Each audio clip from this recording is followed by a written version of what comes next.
Hi everybody, welcome back. Today I'm going to be profiling Time Thief Raidraptors, but I'm going to do it with a little bit of a twist. I'm actually going to be profiling 3 variations of this deck in one video because the main deck more or less stays the same, but there's a few different ways you can build your extra deck that have differing results based on, I guess, the playstyle that you want to go for. Some are definitely stronger than others, but what I'm going to do is I'm going to show you the baseline, the main deck and extra deck that I've got currently right in front on the screen, and then I'm going to be adding in some cards to show where the variations would happen based on the different play styles you can take. So the 3 variants I'm going to be showing off is a variant using Yuga, a variant focusing more heavily on the Time Thieves, and a variant that's focused a lot more just on, I guess, negations and general good cards rather than the Kali Yuga combo. So the Kali Yuga combo and the Dark Requiem combos are both very similar. They aim to just set up a really big board. Obviously, the Kali Yuga has a bit more of a higher ceiling simply because its effect just floods your opponent out. But I wanted to show off the other build as well with the negations simply because it doesn't take up as much extra deck space and you have more space for other tech cards, which if you do play the Kali Yuga build, you kind of lose out on those extra spots just for that higher ceiling. And then the Time Thief version focuses a lot more on the Time Thieves. It's definitely not as strong as the other two, but I know people like the Time Thieves, so I thought I would show that off as well. But I'll get straight into what is pretty much in all of the decks, and I'll go through why I'm playing certain choices. To start off with, we are playing 3 Time Thief Regulator. Obviously this card is ridiculous. It's a 1-card combo for the deck. It does pretty much everything you want. I'm playing 2 Time Thief Winder. Obviously it's accessible from Regulator, but also in hand it's an extender. Playing 2 Time Thief Adjuster, and I'm playing 1 Time Thief Bezel Ship. As far as the main deck monsters for Time Thieves, that's all I'm playing. I'm opting for a lot more generic extenders, but also extenders that don't require any other further setup. Because if you were to get Nibiru, for example, the Raidraptor cards need other Raidraptors to be on the field, or Xyz monsters. The same with Winder, for example, needs an Xyz on the field. Bezel Ship needs an Xyz on the field to be able to get its effect. So I'm opting for more extenders that don't require any other setup. They're just extenders that you can activate and get a level 4 for rank 4 plays, which is what the deck is aiming to do. So I've cut down heavily on the Time Thief engine because really you just want to see Regulator. The rest are good on their own, but Regulator obviously is the one we want to see. Now in the Time Thief specific build, I'm also adding in 1 Chrono Quarter to that. For the bird portion, we're playing 2 Raider's Wing, 2 Strangle Lanius, and 1 Singing Lanius. Again, keeping it fairly streamlined. You don't want to max out on extenders that obviously you can't activate more than 1 of, and they are all searchable because through all of the combos that we do, we're going through 2 Force Strix and 1 Wire Strix, which is 1 Singing, 1 Strangle, and 1 Raider's Wing. The second Strangle is there just as insurance, and the second Raider's Wing comes up with Rusty plays going into turn 3 if we need them. So again, keeping things as streamlined as possible. One thing we are doing in this deck is playing Crossout Designator and a bunch of hand traps to help combat this deck's main weakness being Nibiru and hand traps in general, because obviously a hand trap on Regulator can be a real pain. So that's something that we're trying to mitigate as well. Playing 1 Rocket Tracer and 1 Rocket Recharger. These are just really good, obviously, with quick launch. Depending on the board state, you don't necessarily want to activate Tracer. If you don't need to, there's no point over-committing when you don't need to, as well as Tracer locking into Darks. I'm focusing a lot more heavily on Cyber Dragon Infinity as an early form of negation to go alongside the Crossout Designator and things like that, rather than Utopic Future. Now I find that Utopic Future, whilst it's a really cool card and you can make it really easily with Regulator, it's really only with Regulator that it's actually worth making. And you don't see Regulator enough to warrant those 2 spots in the extra deck. When really, I mean, you can make it with other combos, but it takes almost your whole hand just to get to that point, and you'd rather be able to have follow-up and things in your hand. The last monster is Silent Boots. Now, Silent Boots is not in all 3 variants. It's not in the Time Thief variant because I'm opting to play Cloak and the Stained Greaves, just because that is another rank 4 that you can just make for nothing. But Silent Boots is in the main 2 combos. It's definitely the best PK to play because it does search the spells and traps, which you need. Speaking of the spells and traps, all 3 of our variations are playing Quick Launch. Obviously Quick Launch is really good, it's not once per turn, and it just throws a level 4 onto the board. The other card that I really like in this deck is Ready Fusion. Ready Fusion again throws another level 4 onto the board for no reason. I'm only playing 2 because I feel weird playing 3 Ready Fusion but only 1 target. And you only really want to play 1 target in your extra deck, so I'm just playing 2 copies. I think we play enough extenders to warrant just the 2, but yeah, playing 1 Boot Sector Launch obviously for the rockets, 1 Rank Up Magic Force. Now this is not in the Time Thief version, but it is in the other 2. And the last spell is the Soul Shave Force, which is in all 3. Like I said, we're opting to play this as our early negation that we can put up very early into combos rather than something like Utopia Future, because again, it's so much easier to do. Yes, it costs half the life, which is obviously an inconvenience, but if you're establishing that the full combo, you're going to win the game, so it's not the worst. The only traps I'm playing as part of the engine is just 3 Shade Brigandine. The combo is strong enough that you don't need Foolish Burial. The combo is strong enough that you don't need the Fog Blades as just like an additional target. If I open a Shade Brigandine, I can just set with Rusty a second Shade Brigandine if that is what we need to do, and it just becomes a follow-up for the next turn. Just trying to really cut down on the cards that aren't necessary. So yeah, Fogblade, not in the main deck. Well, it's not in the deck at all, really. I'm just going for 3 Shade Brigandine. And again, Shade Brigandine is something that is activatable pretty much at any time. So between that, the 2 Ready Fusion, the 3 Quick Launch, and then obviously most of our level 4s are extenders in themselves. We've got plenty of extenders. Now the rest of the main deck is our Crossout, Hand Trap, Anti-Hand Trap lineup. And if you watched my most recent Drytron list, this lineup is almost identical. So it's the 3 Crossout, it's 2 Talents, 1 Cold Bite. We really need Regulated to resolve, or draw into more extenders to get us there if it doesn't. And then for our hand traps, just hand traps that are generically good against the meta. 2 Ash, 2 Veiler, 2 Nibiru, and only 1 Impermanence. I was playing 2 in my Drytron list, however, I wanted to keep this, the initial deck is at 40, and then it does change based on the variation we're playing. So it's currently at 40 cards. 41 would be the second Impermanence, I guess, if you wanted to add it in, to make it 8 hand traps as well. But the Imperm conflicting with the Shade Brigandine is something that we're trying to avoid as well. So 1 Imperm is fine. And yeah, it's just a nice even 40 cards at the moment. Now the extra deck is where it's going to look a little bit strange because it's not the full extra deck, but these are the cards that we're playing in every variant of the deck. It's 2 Forstrix, it's 1 Redoer, the Infinity, and the Zeus. Playing 1 Darkfire Dragon as my Ready Fusion target. Our 3 main links that we're going into are Rusty, Wise Strix, and Striker Dragon. And the last 2 cards are Unicorn and Phoenix. Now that's 11 cards. That means that in our 3 variants, there's 4 extra deck cards that are changing.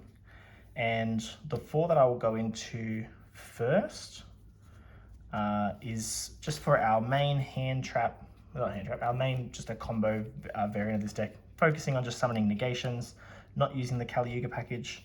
And that's, the 4 cards are Requiem, Dark Rebellion, Borrowed Savage, and Oral Sword. Now, this should probably be access code talker, because you can step up through Phoenix Unicorn into access code. I don't have access code, so I'm using Boral Sword. But this variation, I think, is the version that I'm liking the most at the moment.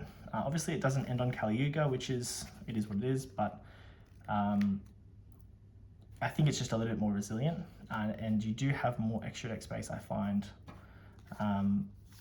for other techs and things. For example, you don't necessarily have to play the Borreled Savage or the Boral Sword. You can change these for anything else. I mean, you could play Utopic Future if you want to. You could play Evil Swarm Nightmare. You could play other rank 4s and things like that if you really want to. I think that this variation just gives you the most flexibility because we've still got plenty of techs like Boral Sword, Unicorn, Phoenix, Zeus. This is not always necessary. If you can make it, you can make it. Why not? It's just an extra negation, but yeah, this is the variant that I'm liking the most.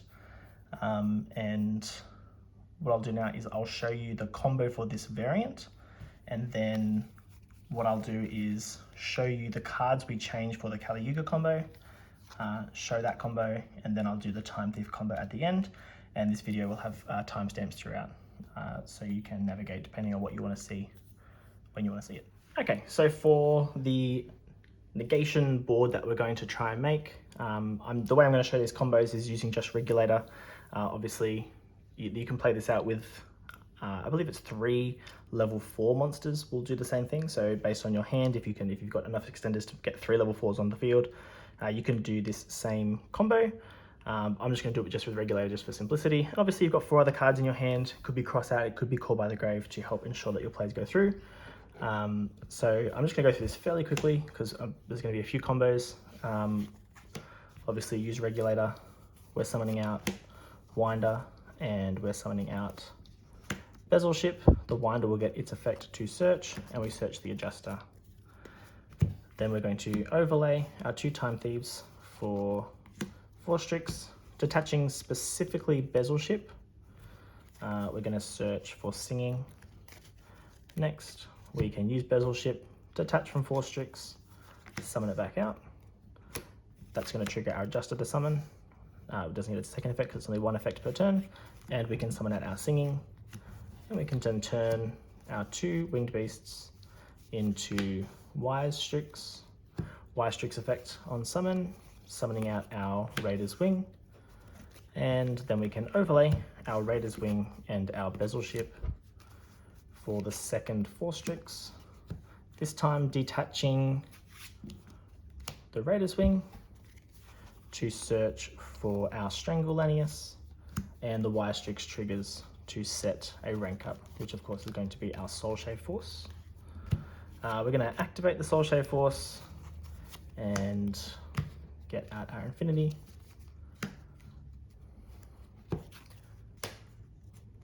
From here, we are going to use the Raider's Wing. We're going to take our material off this 4 Strix. This is just so we get extra value out of the 4 Strix with materials on it. And we can link those up into Rusty. We'll use the Rusty effect to send the Silent Boots and set to our field the Shade Brigandine. We can obviously banish the Silent Boots to add the rank up.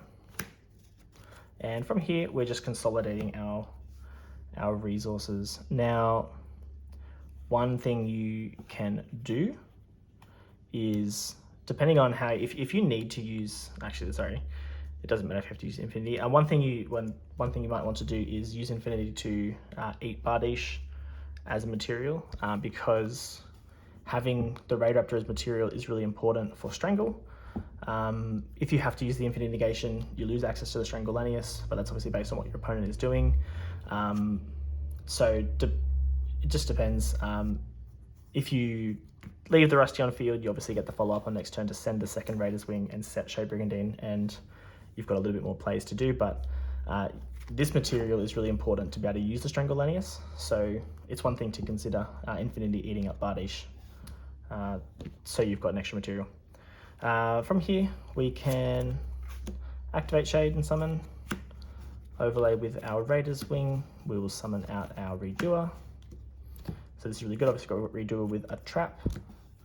Then we can summon out our Strangle Lanius, use the Strangle Lanius effect to revive the Singing Lanius, overlaying for Dark Rebellion. Oh, and I have actually ended up with an extra monster on the field. I don't know how I missed that in my earlier testing. Okay, well, we're just going to use Infinity Adjuster. We can do that a lot earlier in the combo too, just to guarantee that we don't need to detach the 4 Strix. So there we go, we'll do that instead, and do that as soon as you can, just to ensure that we do get there. From here, we obviously can then set our rank up and pass our turn to our opponent. Redoer is going to steal a card in the standby phase, giving us a little bit of knowledge of what they're playing. We have the Infinity Negate to ensure that this goes through, because this has to be in the main phase. And don't have to do this straight away. It's obviously, if your opponent has Dark Ruler no more, you want to be able to have this to then go into Requiem, meaning you've got some negation still under Dark Ruler. Also, you can wait till they commit a little bit, because then obviously when you summon the Requiem, you get the Rusty Pop as well. So we've got our bounce, we've got our negate. We have 3 negations here plus revivals with these. The revival's handy. You can obviously bring back the 4 Strix initially, because then that ensures that going into turn 3, we've got our link monsters that we can actually do things with those Xyz monsters. But once we're ready, obviously we can activate the rank up magic, banishing the Winder here. It's the card that has no value whatsoever at all, to then go into the Requiem, which is already on the board. The reason why we don't banish something like the Y Strix, because if one of our 4 other cards was something like Quick Launch, going through the Tracer combo, we could obviously put a Savage on the board then as well. Again, which is based on what the rest of our hand is. If we don't need to use extenders, obviously we hold them. It's probably just better to wait to our turn 3. This is enough. We don't need anything more for our opponent's turn, really. Then going into our next turn, the Raider's Wing is good follow-up. We have the Bezel Ship as follow-up. If a Time Thief is destroyed by battle, an Xyz monster is destroyed by battle, we can add this back to our hand. Oh, sorry, no, he special summons himself, banishes when it leaves the field. So there's plenty of things that we can do as follow-up onto the next turn as well. But that's combo number 1. I'll now show you the Kali Yuga combo and the changes that we make to the deck. Okay, for combo number 2, for the Kali Yuga combo, we've taken out our 4 monsters that I mentioned at the start, and we are adding in Kali Yuga, Gaga Magician, Ultimate Falcon, and Arsenal Falcon, and we're just going to straight up add the rank up magic, the first PK one, making our deck 41 cards. So we'll put that in.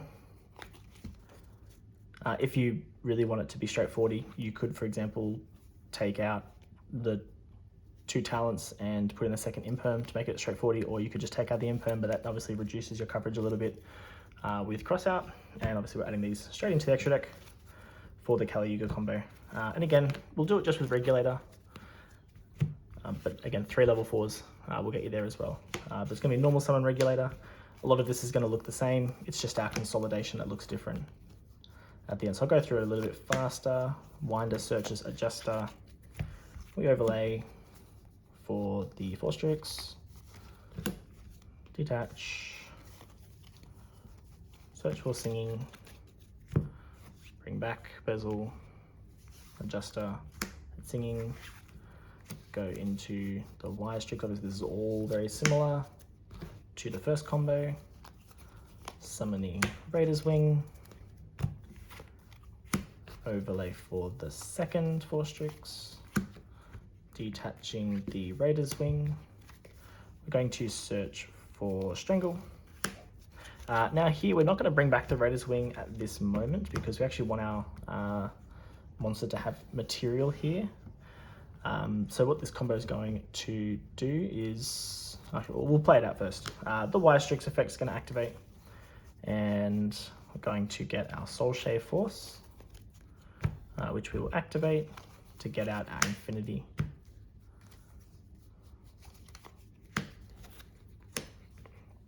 Okay, from here, we're going to use the Adjuster and the Y Strix to go up into Rusty.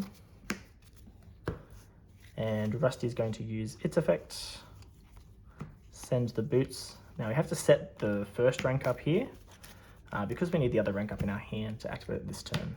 So we'll banish the Silent Boots, that's set, and get the other rank up. We can now activate the other rank up, and we're going to banish the 2 Time Thieves that don't have any value, and in this combo we're going to banish the Wire Strix. We're not playing the Savage in this extra deck, so we don't really need to worry about keeping a link around for Savage. And we're going to turn our 4 Strix into the Arsenal Falcon. And we're obviously locked into Xyz monsters from here.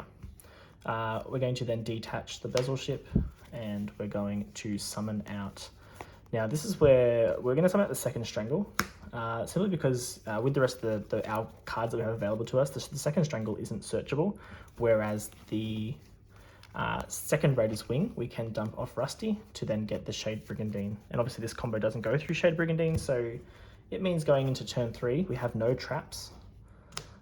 So going into turn 3, if Rusty is still on board, we can send the second Raider's Wing and set Shade for 2 level 4s straight away. So off Arsenal Falcon we're summoning the Strangle Lanius. We can use the Strangle Lanius now to bring back the Singing Lanius. I'm going to overlay these for the Redoer. Because the Dark Xyz monster was summoned, Rusty will pop Arsenal Falcon. Arsenal Falcon will activate, bringing out Ultimate Falcon and attaching the Arsenal Falcon to it as material. We're then going to detach from the Arsenal Falcon to use the effect of the Raider's Wing, summon it. No, sorry, that's not what we're doing. I misread that one. We're going to use the Ultimate Falcon to detach the Arsenal Falcon. This means our opponent can't activate any cards or effects for us this turn. It's not really probably relevant because if we're getting to this point in the combo, they don't really have any cards. If anything, it's just they're going to have to chain Nibiru now if they've got it and haven't used it. So it's not really doing anything. All it's doing is putting the Arsenal Falcon back in the graveyard. So just we have an Ultimate Falcon for free. Then we can use the Raider's Wing to detach the material off the Redoer, which is what we meant to do.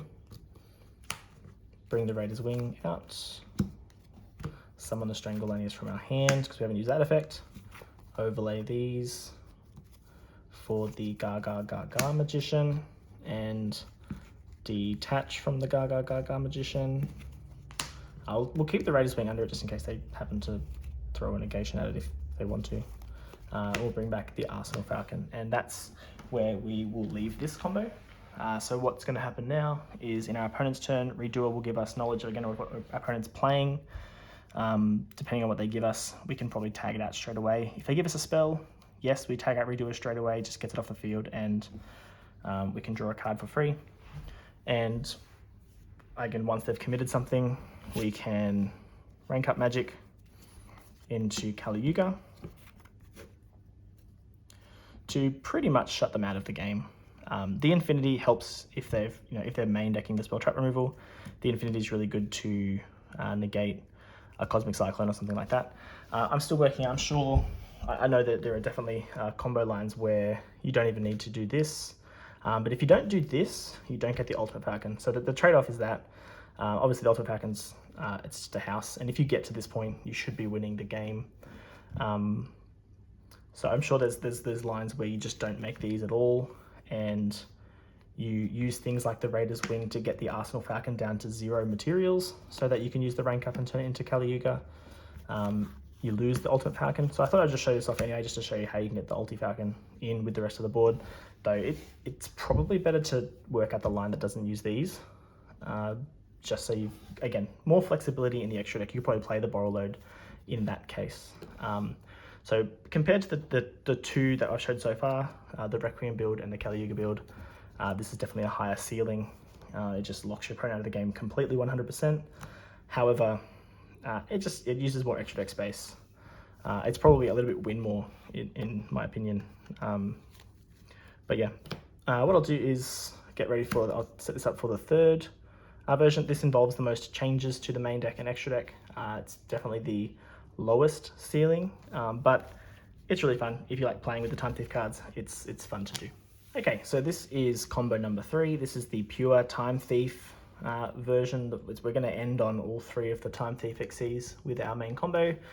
In addition to adding in our 4 extra deck monsters, we're also adding in the Ancient Cloak Stained Greaves package, the Flyback and the Startup. These are just targets for Perpetua. to add to our Time Thief monsters some extra materials.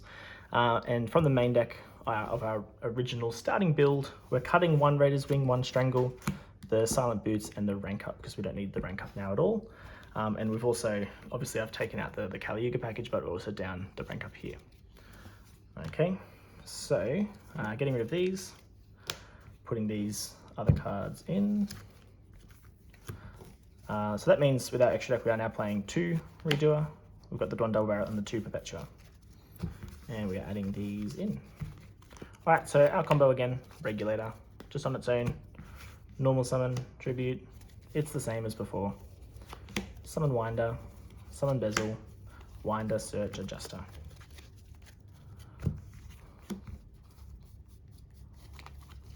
So this is why I chose to do it in 3 ways, because obviously you can see the combos are more or less the same. It's just the end boards that look a little bit different based on what playstyle you want to go for, what cards you want to play. If you want to play this variant, obviously it's pretty fun to summon the 3 Time Thief monsters, but it's not the most competitive. So obviously we get to this point again, our 2 Raidraptors into Wise Strix. Wise Strix effect is going to summon our 1 Wing, Bezel and Wing, summoning the second Force Strix, detaching the Wing to search for the Strangle. So that's all of our Raidraptor package. We can then Wise Strix, set Soul Shave, activate Soul Shave, Force Strix, and the Infinity. From here, we're going to use the Raider's Wing to detach the Bezel ship and summon itself out, because we don't need this. So we would rather keep a level 4 on field, and we're gonna get rid of these for Rusty. Rusty effect. Sending, oops, well, oh no, that's the back. Send Ancient Cloak. Setting Shade Brigandine. Banish Ancient Cloak. Search Stained Greaves. And so now we've got the capacity to now make 3 rank 4s. We have a rank 4, a rank 4, and the Strangle is a rank 4 on its own, because we've got our Infinity with 4 Strix. So now we've just got to consolidate these into monsters. So we can summon the Shade. I like keeping the Raider's Wing under the Perpetua. I think the Perpetua is the one that generates us the most advantage. So we can go, obviously because Shade was summoned, we summon out the Stained Greaves, make it level 4. We'll turn these into the Perpetua. We can turn these into the Redoer, and we can summon out our Strangle. Strangle effect can revive the Singing, and we can now go into our Double Barrel. And so here we have summoned all 3 Time Thief Xyz monsters. What I don't mind doing now is actually using Infinity to eat the Rusty. The Rusty serves us no more purpose, but what it does do is it actually clears our monster zones. And actually what I should have done is done that earlier, and we can summon the Redoer just because it's going to bounce itself out anyway up here. We're going to keep our zones a little bit freer in this because Double Barrel has a steal effect, which is really nice, and Perpetua has a revival effect, which is also really nice. So going into our opponent's turn, what this board is actually, sorry, we used Perpetua before we pass it back because it's in quick effect during both turns, just to confirm. Yes, quick effect, target 1 of the Xyz monster you control, attach a Time Thief card from deck to it as material. So we're going to put a trap under our Double Barrel to set up its negation effect. So what this end board is here is we have obviously our Infinity negation. We have Double Barrel, which at the moment it can only respond to an opponent's card or effect. So it's not as flexible as Redoer in terms of when we can just activate it. It has to be in response, but because it has a trap, it's a negation. Redoer is obviously, it'll tag itself out, and it has the trap, so it's a bounce as well. And the Perpetua in our opponent's standby phase will keep the Raider's Wing, but we'll detach the Adjuster. And we have a choice to make at this point to either summon the Winder or the Bezel ship. The Bezel ship is another interaction. So Bezel Ship is really good because it can tribute itself, target it at Time Thief exceeds monster you control, attach one card of your opponent's graveyard to that monstrous material. So it's essentially a DD Crow. It can be really handy to put a spell, because when we go into our opponent's turn, Perpetua is going to activate its effect to put the startup under either Redoer or Barrel. You can wait. You can do the Redoer first, and then hold the Perpetua just to see what you get off the top. We're definitely Perpetua. I think it's probably better to bring out Bezel Ship, but it depends on your hand. If you have nothing else going into next turn, maybe it's better to summon Winder, search the second Adjuster. That obviously gives you follow-up into the next turn, so that would summon, and you'd search the Adjuster, or Regulator, it's up to you. You could do that just for maximum pressure for our opponent's turn. We're going to summon the Bezel Ship in this instant. And then the Perpetua is going to put this startup under one of these. Under the Redoer, it gives us a draw. Under the Double Barrel, it gives us a steal. So Double Barrel, if you don't know what it does, so it's when your opponent activates a card or effect, detach up to 3 different types of materials from this card, monster, spell, and trap, very similar to Redoer, then apply the following effects based on what you detached. If you detach a monster, this card gains 400 or go to 26. If you detach a spell, take control of one face-up monster your opponent controls until the end phase, but it cannot declare an attack or activate effects this turn. And if you detach a trap, negate the effects of one effect monster on the field. So if you choose to put startup under the Redoer, Double Barrel is just a negation. You can obviously detach a trap to negate the opponent's effect, and then you can use the flyback on the next turn. But yeah, otherwise, that is the Time Thief version. So that's going to be it for this Time Thief Raidraptor deck profile, or 3 deck profiles. I hope you enjoyed it. Feel free to comment down below which variation you like the best, or which one you think is the strongest. Like I said, I think in terms of versatility and just flexibility in the extra deck, I think the Requiem version is probably the best, just because you do have a lot of extra space for tech cards and things like that. Though I think definitely the Redoer version is the most fun. I think the Time Thief cards by design are really, really cool. And yeah, I hope you've enjoyed it. I've enjoyed doing something a little bit different, and yeah, let me know if you want me to try and do things like this in the future. Thanks for watching.